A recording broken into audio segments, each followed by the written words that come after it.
Support for this podcast comes from the Central Valley Journalism Collaborative, connecting communities with the resources, infrastructure, and networks to ensure a vibrant local free press.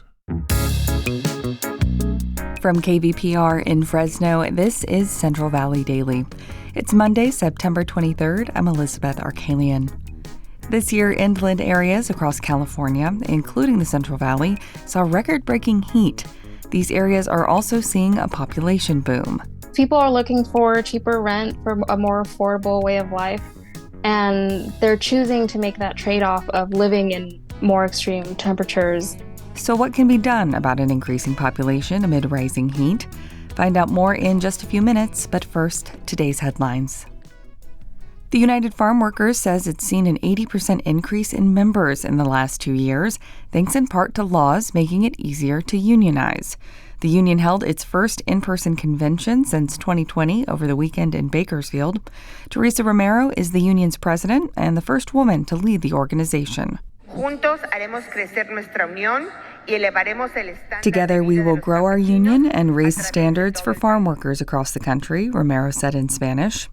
The three-day convention featured speakers like UFW co-founder Dolores Huerta, Senator Alex Padilla, and Representative Adam Schiff. With Election Day fast approaching, voters are taken to swing districts to get out as many votes as possible. Over the weekend, young Republicans like Ariana Ossenmacher from West Los Angeles fanned out to canvass for Congressman John Duarte in Merced County. The common saying is the road to the majority runs through California in relation to Congress. This is not a party line issue. Conservative values are transcending across party lines. Duarte represents House District 13, one of two very close districts that could determine control of Congress. Duarte won the seat 2 years ago by a little more than 500 votes. He's facing off against Democrat Adam Gray. Young Republicans are also getting out support for Congressman David Valadao in the 22nd Congressional District. A Visalia hospital is reassuring residents that maternal care will remain available in the face of an OB/GYN department's closure. KVPR's Joshua Yeager reports. Visalia OB/GYN Medical Associates announced it would stop offering obstetric services in December. The news raised concern that pregnant people could face barriers accessing critical care. Kauai Health CEO Gary Herp said the Visalia Hospital is working to expand maternal care in the region and currently has an on-site specialist to respond to emergencies around the clock.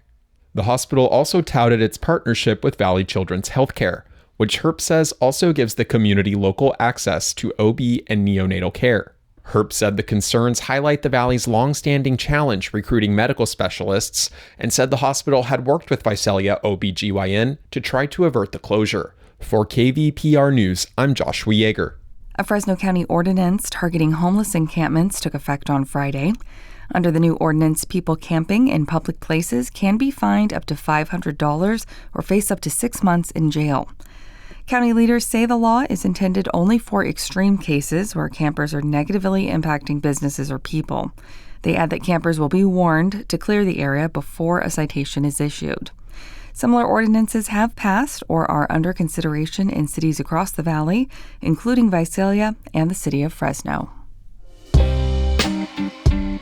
Getting rid of an old car can be a pain, especially if it's in disrepair.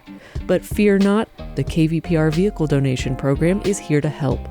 We'll tow away that old vehicle and use the proceeds to support the news you rely on. And we accept all kinds of vehicles, including motorcycles, boats, and RVs. Learn more at kvpr.org/cars. And now to our main story. This summer, cities across the Central Valley and other inland California areas experienced record-breaking heat. These temperature spikes are happening at the same time as many Californians move to more affordable inland areas like ours. The problem is that in the coming years, most of those places are expected to get hotter during the summer months. That could be a deadly combination, according to an investigation from the news website CalMatters. Alejandra Reyes-Velarde is with CalMatters and reported on this issue. She joins me now. Hi, Alejandra. Hi, thanks for having me. So your reporting's tackling two issues, increasing temperatures and the housing crisis in California. Can you explain how these two issues are related?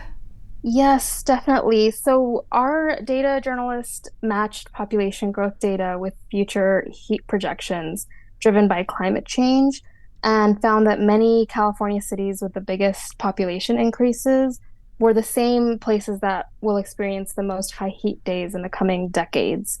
So obviously, we kind of know that extreme heat can be very dangerous, even if it's kind of an invisible danger. It can, lead to heat stroke, but also exacerbate existing health conditions like asthma, and it can affect anyone, even healthy people. So there is more of a danger if more people are moving to hotter places. They're more at risk of obviously these heat-related illnesses.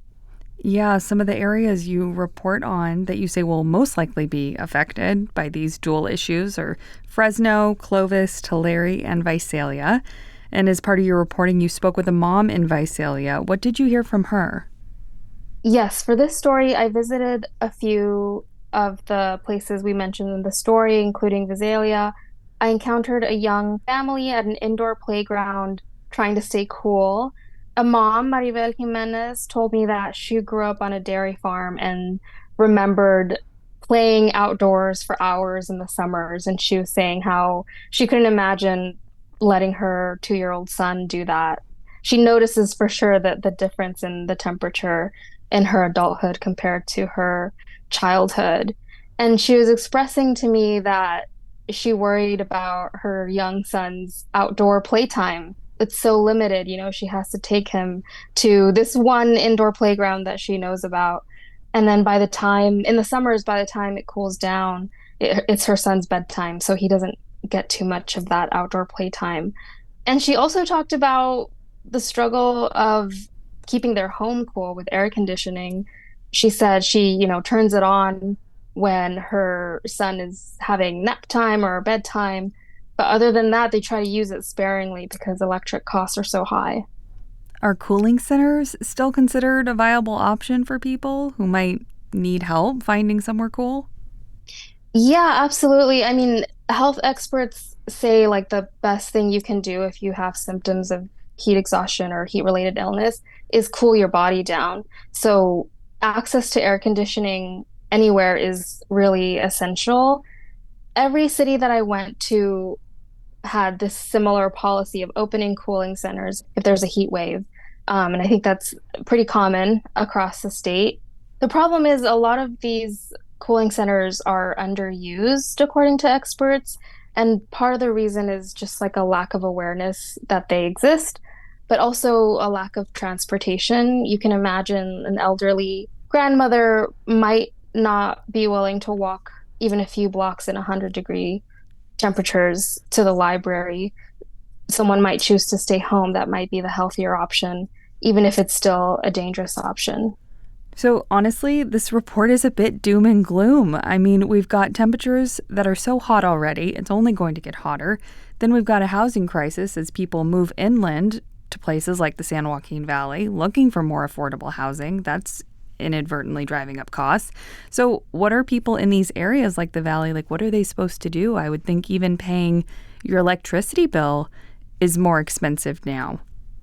Yeah, definitely these inland areas that are already hot to begin with are more reliant on air conditioning. This trend of people moving inland from the coast is a years long, maybe decades long trends, according to experts, because people are looking for cheaper rent for a more affordable way of life. And they're choosing to make that trade-off of living in more extreme temperatures rather than living in very expensive areas. And that's a choice that many families are making right now. And I guess the question is, for how long is that feasible? Or, will people have to move further inland or out of state if things get worse? Electric costs was a big part of my conversations with people in these inland communities. I was surprised to hear that a lot of people use air conditioning sparingly, even if every home might have air conditioning, they're not using it all day every day because it's too expensive. Some people I talked to said, their bills are as high as $500. The mom I talked to said, her bill in a heat wave is $250. And not only that, they have to worry about kind of the increasing cost of everything else as the population increases, as people come in from the LA area. That itself, like you said, is driving up costs. So how can we keep Californians in these communities like the Central Valley safe? Yeah, a couple things come to mind. I mean, the number one thing is access to air conditioning. Like I mentioned, keeping cool in hot places is really important to avoid these heat-related illnesses. But that means a couple things need to happen. Is one, electric costs need to come down. The city leaders of some of the places that I went to mentioned that as a big priority for how they're going to protect people from extreme heat. So for instance, in Lancaster, the mayor said he's investing in hydrogen energy to lower electric costs in the future. In Apple Valley, the mayor stressed solar programs that make it easier for people to have solar panels installed and lower their electric costs that way. So that's like at the top of mind for these leaders, and I think also a statewide issue. CalMatters reporter Alejandra Reyes-Velarde, thanks for joining me. Thank you so much. And that does it for today's episode. Thank you for listening. As we kick off our third week of Central Valley Daily, we would love your feedback. You can leave us a review on your podcast app and email us at podcast@kvpr.org.